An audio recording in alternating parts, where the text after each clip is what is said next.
Как использовать агрессию во благо отношениям? Обычно мы ассоциируем агрессию с чем-то негативным, ужасным, от чего нужно избавляться.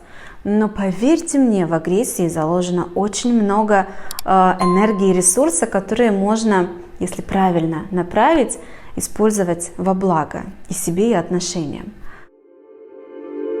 Как использовать агрессию во благо отношениям? Первое, что важно понять, что агрессия – это в принципе очень полезная штука. Агрессия – это наша жизненная энергия. Когда мы испытываем агрессию, как правило, у нас есть какая-то потребность, мы чего-то хотим. Не случается так, как нам нужно, и мы можем испытывать либо фрустрацию, то есть наоборот, вот так спадать духом, либо агрессию, когда мы претендуем на что-то, что мы хотим. В этом много энергии. Агрессия изначально создана условно в нас для наше благо, чтобы мы получали то, что мы хотим. Наша задача просто не мешать этому случаться. Когда мы проживаем агрессию в негативном ключе, мы начинаем спорить с другими, мы начинаем ругаться, нападать, или на нас нападают, у нас в ответ агрессия, мы защищаемся, то есть мы конфликтуем разрушительно. Мы ссоримся, ругаемся, сражаемся, деремся, может быть, обзываемся. Вот то, что мы обычно ассоциируем со словом агрессия, конечно же, это очень сильно рушит отношения. Дальше, что иногда люди делают, которые шагнули на шаг вперед и подумали о том, что что же я рушу свои отношения, буду-ка я лучше эту агрессию притуплять, подавлять. Как будто ее нет, спускать ее как-то на тормоза. Что на самом деле происходит? Агрессия, которая пришла в тело, как энергия, ее невозможно подавить отдельно от себя. Когда мы подавляем нашу агрессию, мы, по сути, подавляем сами себя. Мы как будто маленькие муравьи на земле, и в этот момент на нас наступает огромный ботинок, и так все, и плющит нас. Примерно то же самое происходит с нами, когда мы давим свою агрессию в себе, когда мы не реализуем ее, не проживаем. Чтобы задавить свою агрессию, что мы делаем бессознательно? Мы этого не замечаем, но так устроены люди, так устроена наша психика.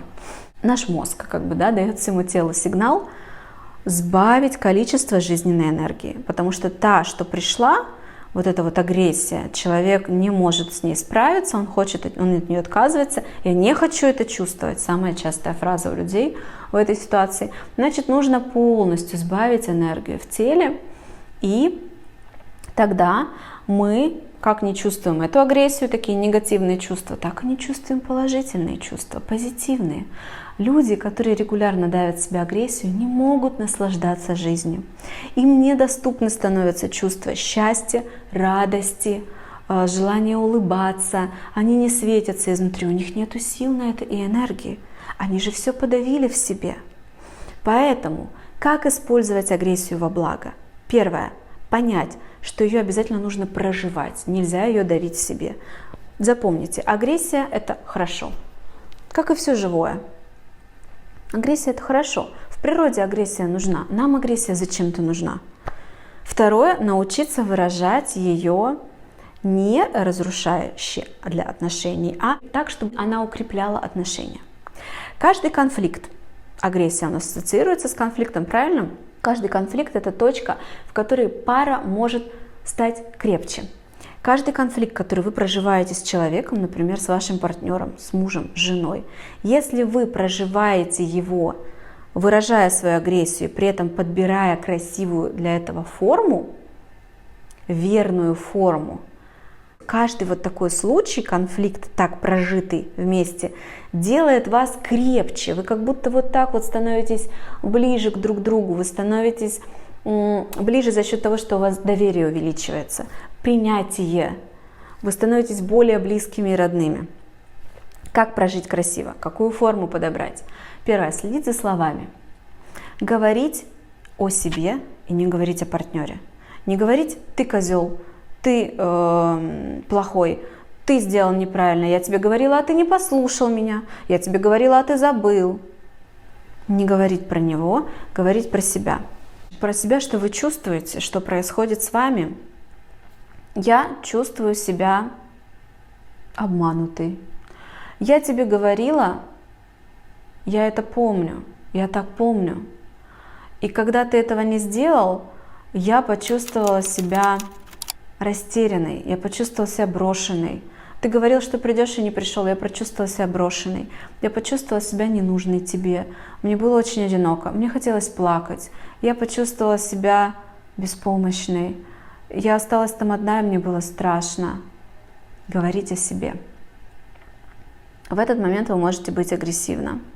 Если вдруг вы понимаете, что ваша агрессия зашкаливает, и вас аж трясет, то есть, скорее всего, у вас пульс высокий, то есть ваше тело сейчас не совсем адекватно функционирует, вы немножечко другой человек, то, возможно, лучше взять паузу, сделать какие-то дыхательные техники, например, вдох-выдох, вдох-выдох, глубокий вдох и медленный выдох.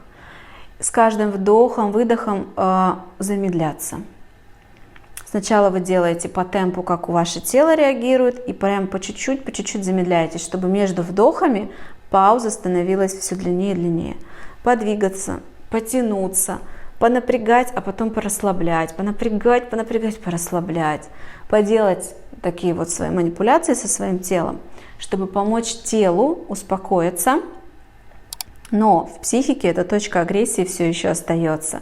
Ее нужно допрожить. И когда чуть-чуть обороты вашего тела, вашего метаболизма спали, успокоились, начать говорить о себе. И важно, чтобы в этот момент ваш партнер не чувствовал, что вы его обвиняете. Здесь не должно быть обвинения.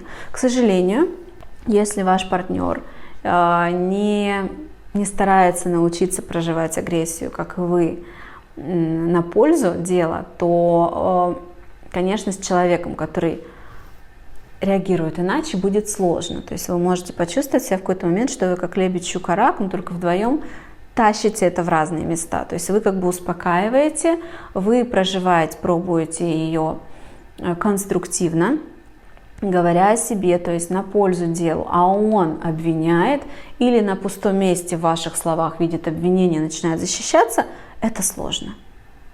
Но никто не говорил, что это будет легко. Отношения легко тогда, когда люди оба образованы в сфере отношений. Есть семейная психотерапия, это как аналог образованию. Если наши родители нас не научили, не дали нам естественный пример, чтобы мы в детстве нашими нейронными связями, нашими зеркальными, да, такими навыками отзеркалили родителей и сами как-то интуитивно научились это делать, то нам придется во взрослом возрасте этому учиться.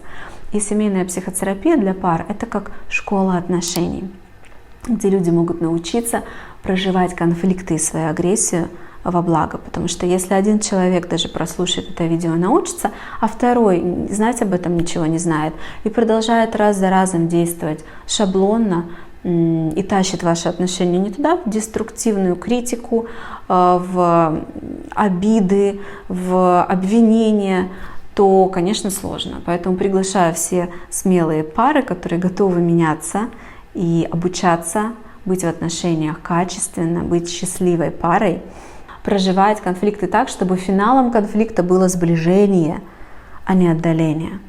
Приглашаю в семейную психотерапию. Я практикующий психолог, оставляю ссылку на свой сайт внизу в описании под видео. Я практикую американский метод Готмана. Это семейная психотерапия как школа отношений.